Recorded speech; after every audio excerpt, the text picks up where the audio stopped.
Selamat sore, perkenalkan Pak. Kami dari Period 07 ingin mempresentasikan hasil UTS yang telah kami laksanakan. Nama saya Tiarani Sibarani dengan NIM 12S22037 dan peri saya Betania Sibuan dengan NIM 12S22004.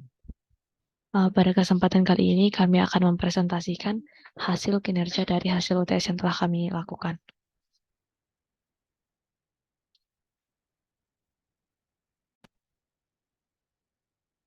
Oke, bisa ke ritmenya dulu.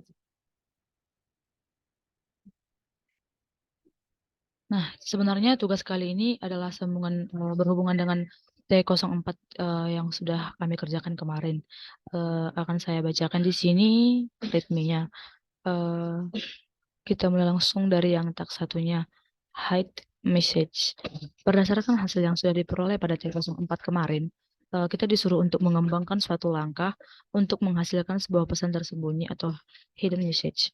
Hidden message ini dimaksudkan untuk mengobfuskasi pesan sedemikian rupa sehingga pesan asli atau original message-nya tidak dapat dipahami oleh pihak yang tidak berkepentingan.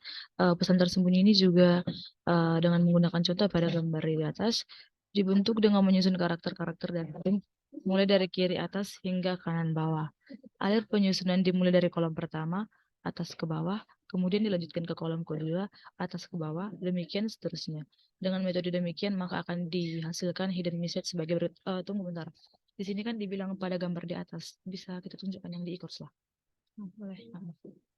Gambarnya ditampilkan di e-course. Jadi gambarnya itu kayak gini.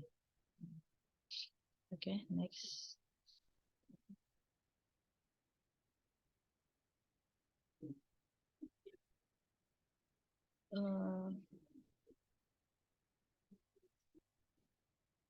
Kita bisa melihat pada layar, kita perhatikan contoh input utuh berikut ini. L sama dengan 9. Maka akan keluar jaka sembung bawah golok, terus ada triple hash, dan juga nokta. Hidden message-nya itu bisa kita lihat pada layar. Bisa ditandai. Kita diminta di sini untuk selain menyelesaikan permasalahan ini, kita juga diminta untuk mendefinisikan tipe data yang cocok dan representatif untuk setiap properti. Terus kita juga diminta memberikan dasar pemikiran mengenai usulan tipe data yang kita buat. Terus kita akan menjabarkan solusi kita. Kita bisa langsung ke penyelesaiannya. Sebelumnya izin menambahi untuk bagian yang ini, jika tadi kan di gambarnya kan ada dibuat di sini kan dia bentuk tabel. Jadi pas bentuk tabel ini dia ada tadi kan jaka sembung bawah golok. Ini jadi dipisah-pisah per panjang dari stringnya. Misalnya yang ini kan panjangnya panjang L-nya itu sama dengan 7. Maka kotaknya itu akan sama dengan 7 karena spasi juga ikut dihitung. Misalnya jaka spasi SE. Kemudian untuk line yang kedua, embung spasi B. Untuk line yang ketiga, hawa spasi gol. Untuk line yang keempat, oke, titik 4 hash. Di sini contohnya tadi kan yang di readme itu kalau misalnya ada 9 makanya dia kayak gini. Kemudian hidden message-nya itu tidak dibuat ke new line, tapi dibuat ke dalam langsung satu baris gitu, langsung satu line. Jadi dia akan terbentuk kayak gini. Dan ini posisinya itu yang dipindah-pindah. Misalnya kayak jaka kan jaka sem.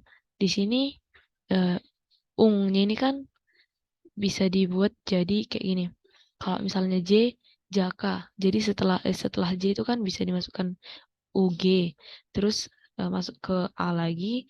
Terus masuk ke NO, K. Kemudian masuk ke goloknya itu dipindah-pindah posisi. Misalnya kayak kalau dibuat seperti di matematika diskrit kan ada dia yang kalau semisal pernyataan huruf yang ini posisinya diganti jadi ini, maka dia hanya mengganti posisi hurufnya aja, bukan berarti mengganti arti dari kata kalimatnya atau kalimat stringnya. Kemudian kita akan beralih ke code-nya. Saya akan menjelaskannya.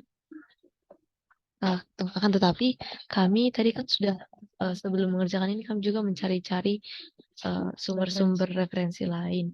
Kami mencatatnya di Notepad. Oke. Jadi di sini dah. Oke. Di sini kita pakai yang include stdio.h, terus stdlib.h, terus string.h itu merupakan library biar kita bisa memanggil fungsi-fungsi yang kita butuhkan. Di sini bisa saya jelaskan satu persatu. Nah, untuk yang stdio.h-nya itu contoh fungsi. Misalnya itu kayak kalau kita buat printf, fgets, scanf, dan lain-lain kayak gitu. Terus kalau yang untuk stdlib.h-nya itu merupakan header dari alokasi memori maksudnya. Misalnya itu kayak null, strtol gitu. Gunanya itu untuk mengkonversi sebuah string. Yang terakhir itu kan ada include string.h. Itu gunanya fungsinya contohnya itu kayak strlen, strmpt, terus strtalk dan lain-lain. Nah, kita masuklah ke baris 8 ya, yang lain ke 8. Di sini aku akan menjelaskannya.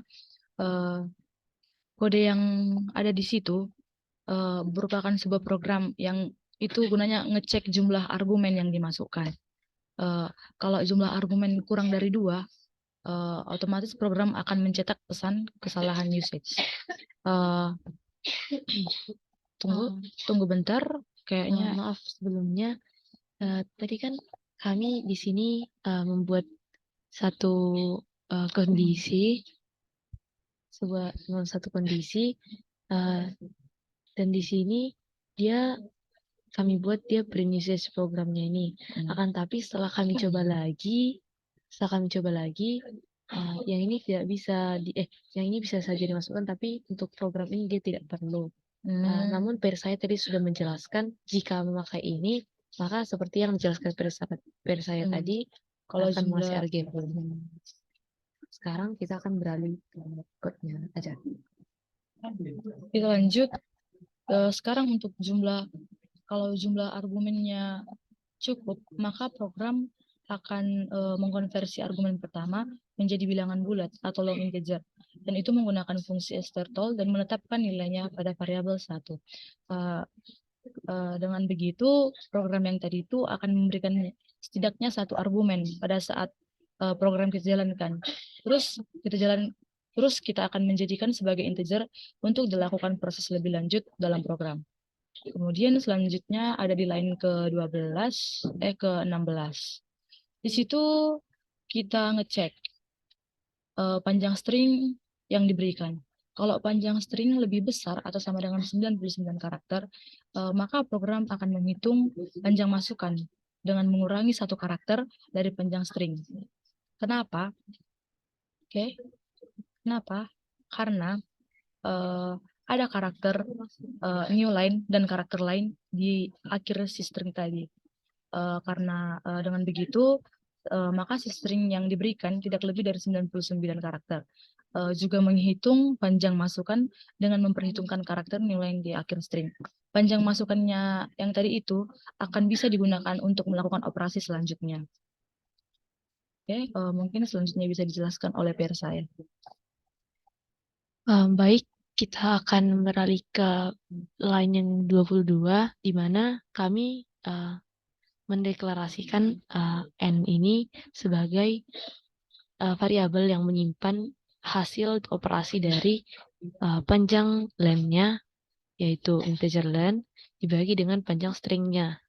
Hasilnya itu akan ditambah dari len-nya, panjang len-nya itu modulus dari L, di mana kita tahu bahwa modulus itu adalah sisa bagi. Jika sisa baginya itu tidak sama dengan 0, maka ini adalah kondisi yang diciptakan. Maka dia akan berjalan ke step yang selanjutnya, ke line yang berikutnya. Kemudian kami juga mendeklar Di sini outputnya dengan tipe data karakter itu char dengan array 2 dimensi, di mana dimensi pertama adalah n dan dimensi kedua adalah panjang stringnya ditambah 1, agar pada setiap string yang dimasukkan dia akan terus berjalan tanpa menghadapi kendala. Kemudian di sini kami menggunakan loopingan while, di mana kami membutuhkan variabel i dan j sebagai variabel loopingan, di mana kami membuat nilai i sama dengan 0 dan j sama dengan 0 dalam tipe data integer. Kemudian while ketika i kurang dari n, maka ketika i kurang dari n dan j kurang dari panjang stringnya, akan terjadi sebuah kondisi di mana i dikali panjang string L ditambah j yang kurang dari panjang len itu akan menghasilkan output array 2 dimensi i dan j sama dengan string dari i dikali L ditambah j. Ini adalah string itu dalam bentuk array. Di mana ini kan kalau misalnya kondisinya itu benar, tapi jika kondisinya itu tidak memenuhi dari sini, maka dia akan sesuai dengan output 2 dimensi ij akan membuat tanda pagar, di mana tadi kan kita buat kalau misalnya dia nggak memenuhi dari 7 kotak itu, maka kotak yang nggak terpenuhi itu akan dibuat jadi pagar. Kayak tadi kan kalau misalnya dia 7, pagarnya itu ada 4. Kalau misalnya dia 9, pagarnya itu ada 3. Kemudian kita buat di sini increment j, di mana increment j ini kan sudah ketentuan dari while, agar si j ini akan tambah terus 1 setiap kalau sudah selesai menjalankan satu program, kemudian tambah 1 lagi untuk untuk inputan yang kedua.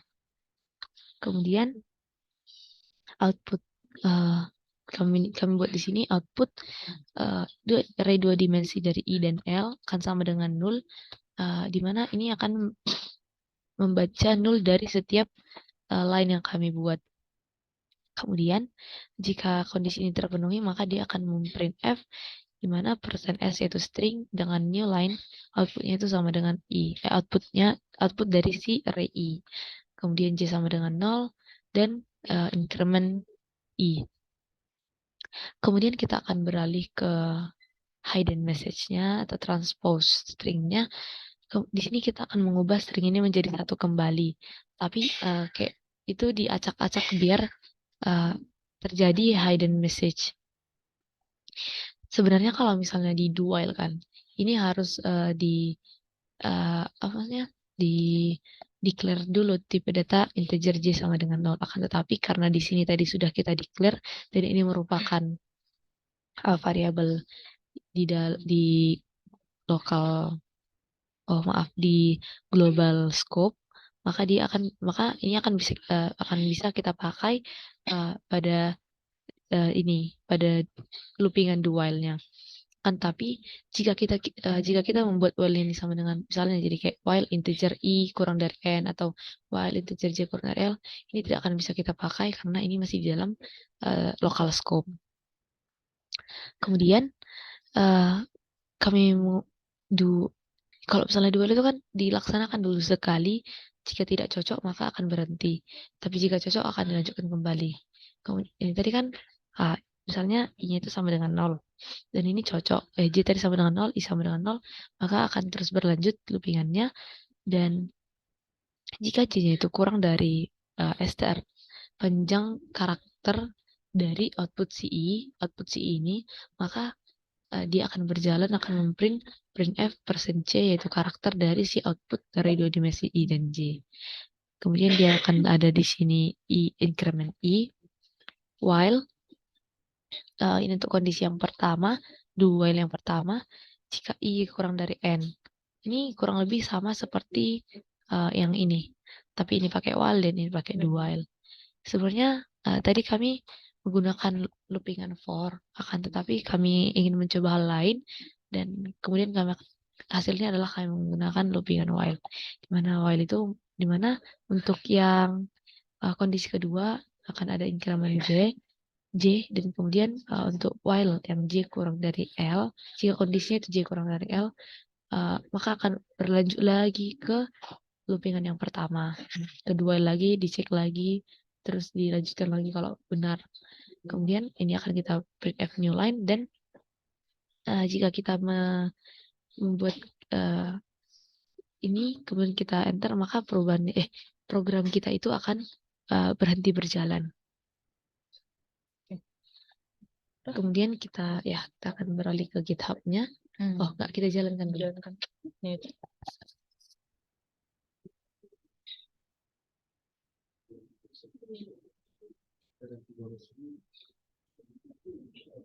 Oh. Oke. GCC M min O M min wall, kemudian M 9 Jaka sambung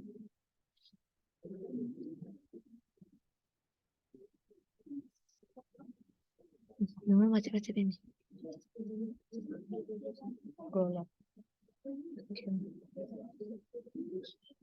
Coba saya.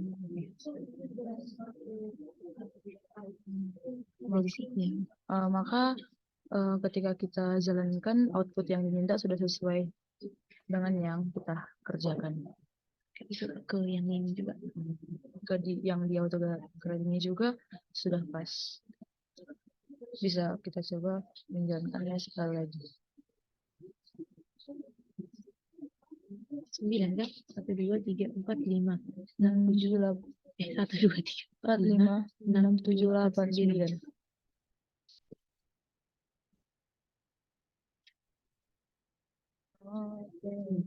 Dirasa R. Oke, paskan pernyataan. Kemudian untuk yang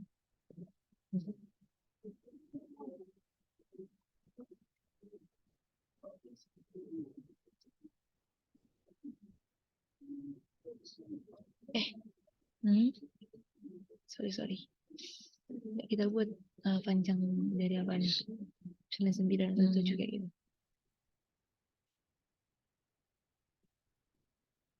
1, 2, 3, 6, 7. Ulang. 7. 7. Udah. Udah lari. Tadi. 7.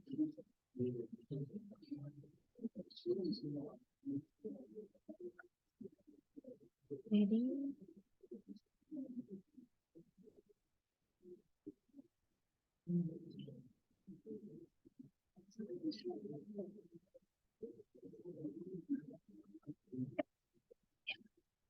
terus dia hendak saya lagi.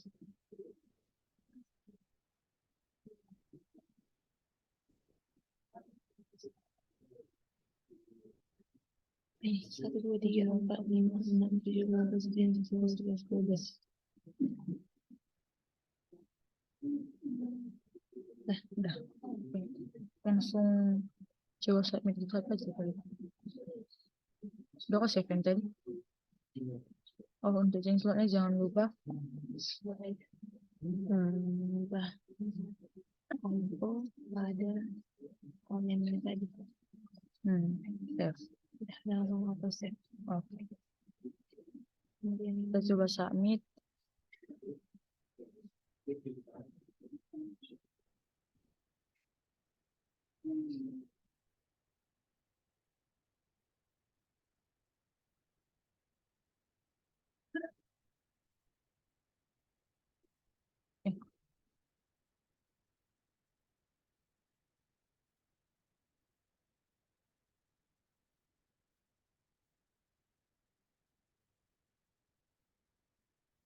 Oke, di sini dapat kita lihat detailnya. Oke. Semua teksnya udah bernilai 100. Kami rasa dengan berhasilnya tugas UTS yang kami kerjakan kali ini dapat tersampaikan dengan baik presentasinya dan semoga bermanfaat. Jika ada kesalahan atau tutur kata yang kurang, kami mohon maaf. Terima kasih. Terima kasih. Bye. Tengok.